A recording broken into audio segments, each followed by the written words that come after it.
Hari-hari ini sedang viral dan sebetulnya itu sesuatu yang tidak perlu terjadi.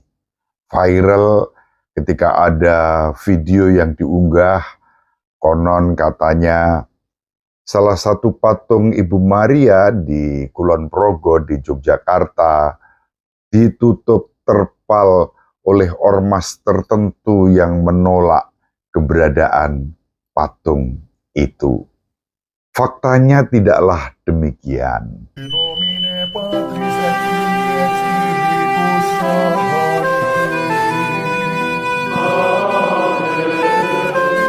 Dominus vobiscum.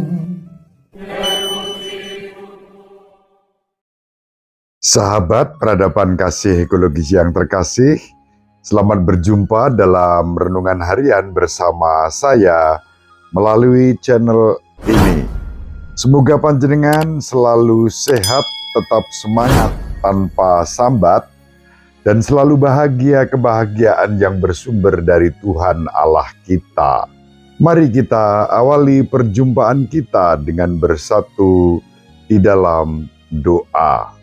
Allah Bapa yang Maha Pengasih dan Penyayang, kami bersyukur kepadamu pada hari ini bersama seluruh umat-Mu Gereja Katolik di seluruh dunia. Kami merayakan kabar sukacita yang Kau sampaikan kepada Santa Perawan Maria. Engkau memilih gadis Nazaret menjadi bunda bagi Sang Penebus, Putra-Mu sendiri yang menjadi manusia dalam diri Yesus Kristus. Ibu Maria menjadi bunda pemersatu bukan pemecah belah. Ibu Maria menjadi pewarta kabar kebenaran, bukan kebohongan dan fitnah. Berkatilah kami semua agar kami dalam sukacita meneladan Santa Perawan Maria dalam hidup kami sebagai pembawa kabar sukacita dalam kehidupan dan bukan sebaliknya. Demi Kristus Tuhan dan pengantara kami sepanjang segala masa. Amin.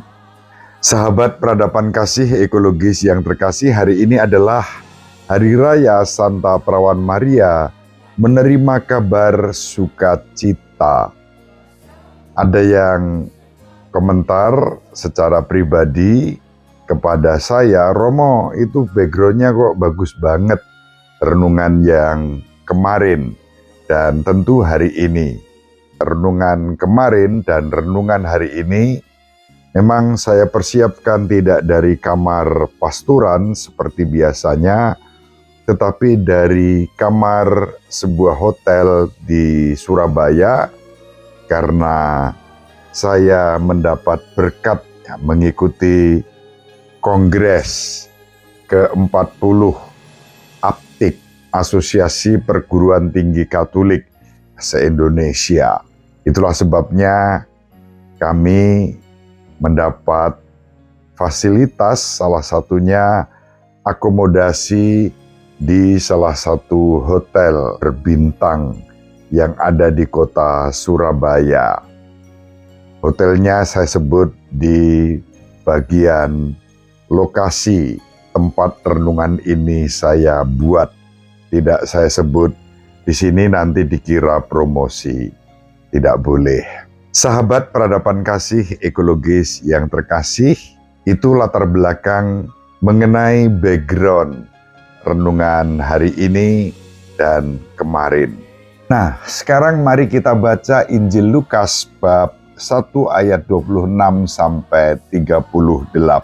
Dalam bulan yang ke-6, Allah mengutus malaikat Gabriel ke sebuah kota di Galilea bernama Nazaret kepada seorang perawan yang bertunangan dengan seorang bernama Yusuf dari keluarga Daud. Nama perawan itu Maria. Ketika masuk ke rumah Maria, malaikat itu berkata, "Salam, hai engkau yang dikaruniai, Tuhan menyertai engkau." Maria terkejut mendengar perkataan itu, lalu bertanya dalam hatinya, "Apakah arti salam itu?" Kata malaikat itu kepadanya, "Jangan takut, hai Maria, sebab engkau beroleh kasih karunia di hadapan Allah. Sesungguhnya engkau akan mengandung dan akan melahirkan seorang anak laki-laki, dan hendaklah engkau menamai dia Yesus. Ia akan menjadi besar dan akan disebut Anak Allah yang Maha Tinggi. Dan Tuhan Allah akan mengaruniakan kepadanya tahta Daud bapa leluhurnya. Ia akan menjadi raja atas kaum keturunan Yakub sampai selama-lamanya. Dan kerajaannya tidak akan berkesudahan." Kata Maria kepada malaikat itu, "Bagaimana hal itu mungkin terjadi, karena aku belum bersuami?" Jawab malaikat itu kepadanya, "Roh Kudus akan turun atasmu, dan kuasa Allah yang Maha Tinggi akan menaungi engkau. Sebab itu anak yang akan kau lahirkan itu akan disebut kudus, Anak Allah.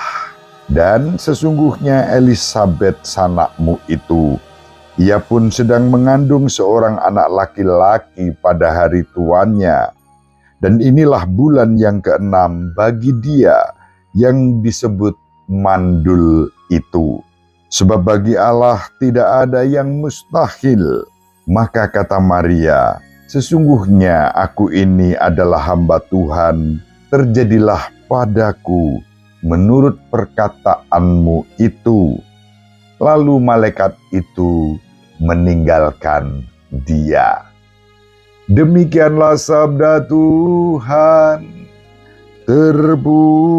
Terpujilah Kristus. Sahabat peradaban kasih ekologis yang terkasih, hari ini adalah Hari Raya Santa Perawan Maria, menerima kabar sukacita.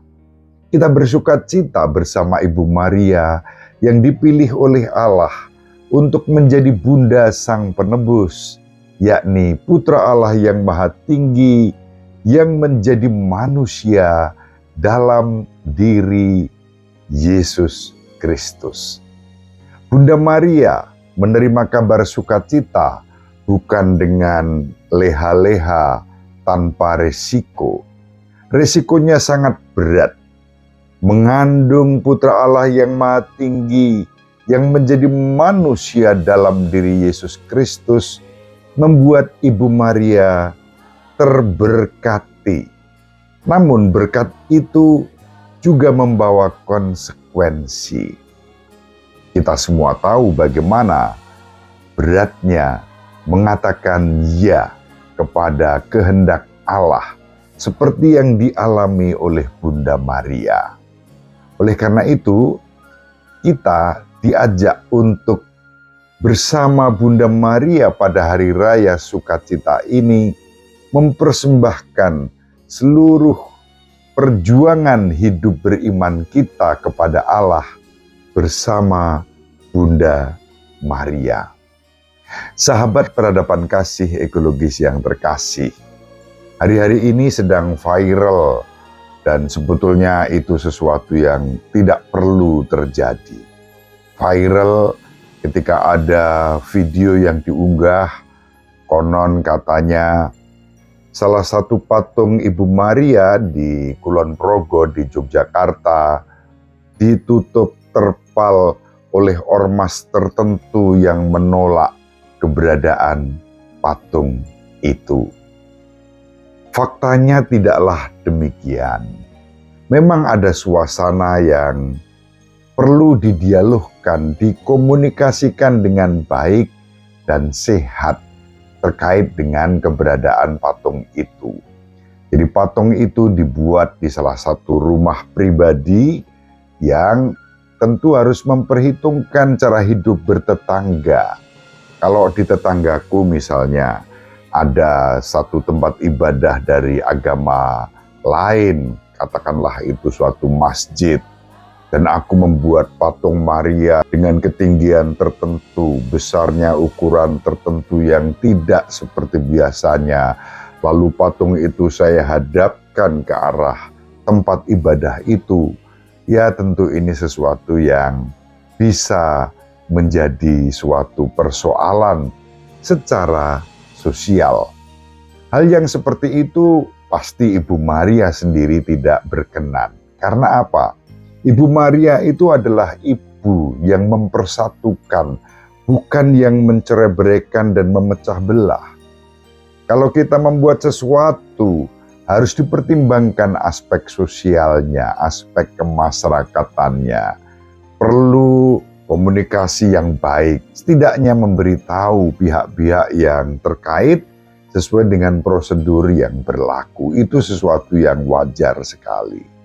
Kalau yang wajar dan normal ini tidak kita ambil, tentu kemungkinan paling mudah untuk terjadi adalah gesekan secara sosial.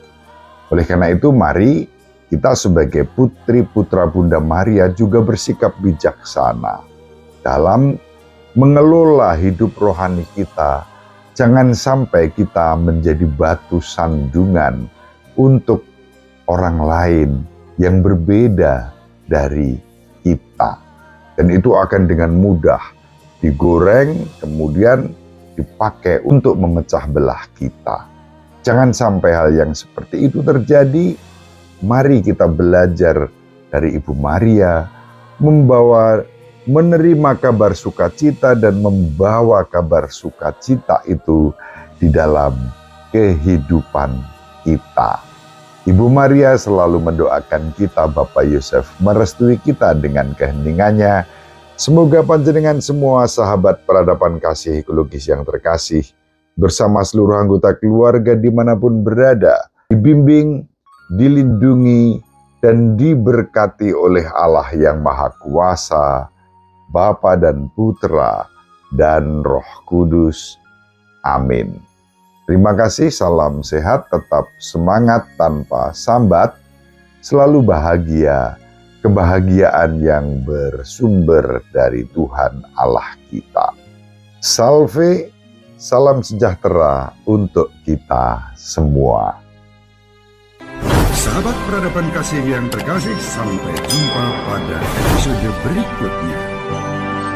Terima kasih atas kebersamaan kita. Salam peradaban kasih ekologis berkah.